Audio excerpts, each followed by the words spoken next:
your initial impressions of Drummond with LeBron and AD, and if you saw that play out with those starting units were together either in the first quarter or down the stretch of the fourth? Yeah, I'm very encouraged with what that looked like. There was a lot of good sequences. Three of those guys, rhythm and timing way off. Them getting used to each other is going to take time. It's going to be an adjustment period, but I'm very disappointed in the loss, but encouraged about what those three are going to look like together. For tonight, and I suppose moving forward into May, how are you balancing the trying to get this chemistry right, trying to get the rhythm right, and then results, like tonight, as you mentioned, and the way that this went down the stretch, especially? Yeah, we got to do both. Like I said, it's a very, very disappointing loss. We expect there to be an adjustment period, some bumps in the road. It's going to be bumpy. Nobody's final 9 games. It was bumpy going into the playoffs last year too. But we got to balance that. We got to try to get these guys each day to find the rhythm and timing and the chemistry together with one another, and win as many games as we can along the way.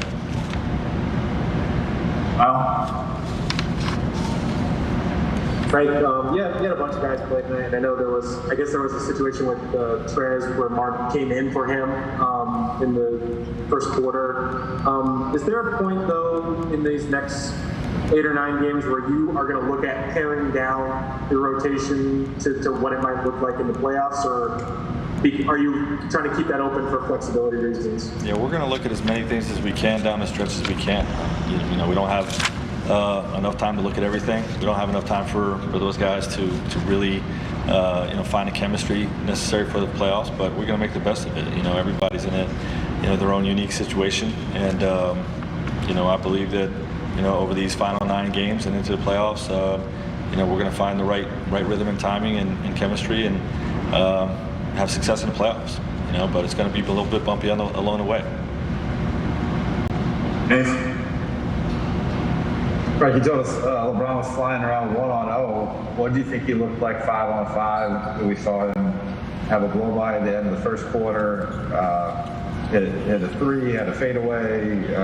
What did you see out of LeBron's game in terms of his sharpness level? Yeah, I thought he looked great. I was very encouraged about how he looked. I actually thought that he would have more of a,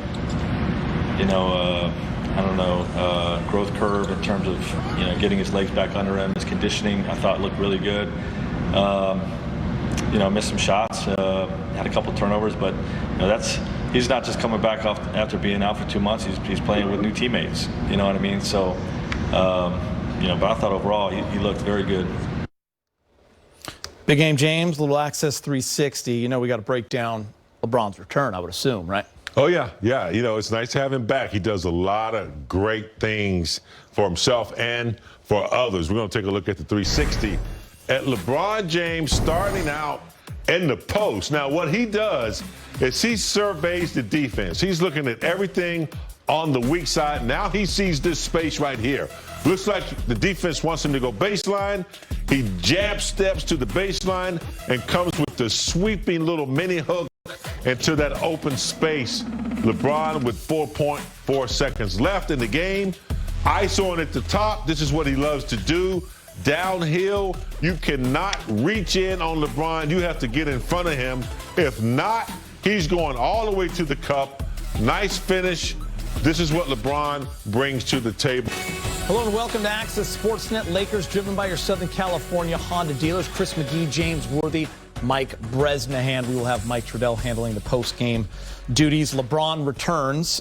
Lakers lose to the Sacramento Kings, who were without 2 of their best players in De'Aaron Fox and Harrison Barnes. The Lakers have now lost 5 of 6 games. And if you heard Billy and Stu talking there at the end, they're a half game up on the Dallas Mavericks, tied in the loss column, and only 1 game up on Portland, who's in that 7th spot. 9 games left. Outscored in the fourth quarter, 32-18. 21 turnovers by the Lakers for 24 points. Yeah, it was really ugly and really a stinker. The return of LeBron James. You got AD back. You got the full strength back. But what's missing is I think their timing's off. I think you know, before LeBron came back, before AD came back, they had a certain type of style of energy that was there just about every night, whether they were losing or not. And tonight, they were out of sync. They were out of sync. I think, you know, the return of LeBron, trying to acclimate everybody together, they were really stagnant. No motion at all on the offense, which caused the turnovers.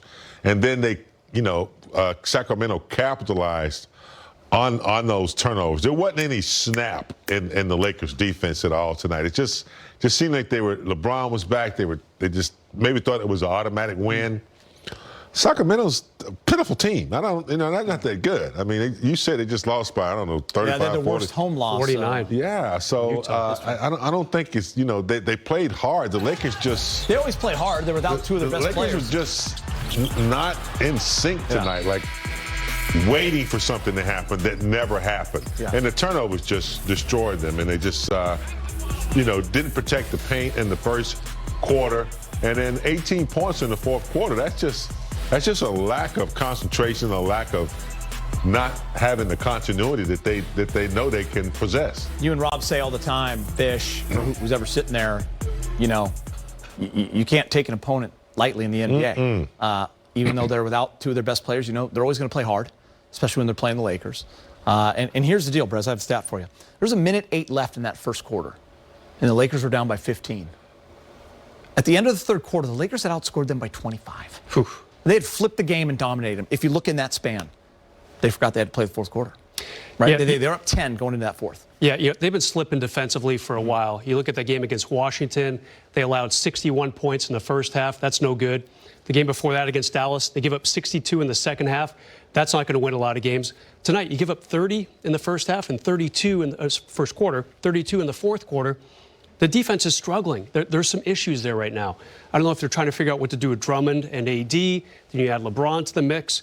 This is a disappointing loss, mainly if you look at the big picture. Yeah. Lakers don't have a ton of gimme games left. This is supposed to be an easy win for them, favored by 12 points, and they lost. Now they have Toronto on Sunday, and then the hard games begin. Toronto on Sunday, I got to tell you guys, it's a must-win. Yeah. I mean, Toronto is out of the playoff picture, so was Sacramento, but the Lakers got to win this game on Sunday. Yeah, so listen, there's always going to be frustration, right? I mean, fans want to win every game. We all do. We said all week, when LeBron does return, there will be another adjustment. Didn't think it would result in a loss to the Sacramento Kings, but James, you could just tell, you know, guys trying to get acclimated, trying to figure that part out, and at times it looked real good. And other times, you know, listen, you expect LeBron to have some turnovers, right? He hadn't played in 41 days. You know, he played. The remarkable thing about him is there was no timeline for him to return. He comes back, James plays 32 minutes. It's really incredible when you think of that. 16 points, 6 of 12, the 8 rebounds and 7 assists, and the 5 turnovers. You know, expected to have some rust. Incredible and impressive that he's able to just do that and play 32 minutes and come out and be very effective. Talk about the comeback. He's very involved in, you know, dropping dimes, getting people involved. So, yeah, it was very impressive. It's just to expand that for 48 minutes, just not taking place. I think when they got the lead and they came back, they stopped playing, stopped moving. The defense, and Sacramento just played hard, man. They executed well. They went after loose balls. They got a lot of interior dunks that really, you know, gave them a lot of motivation and inspired them to keep playing against the champions, and the Lakers just never responded. Yeah, you have a guy like Terrence Davis scoring 15. Yeah. Tyrese Halliburton, who we love, the rookie, had a big game with 23 and 10. Rashawn Holmes had 20.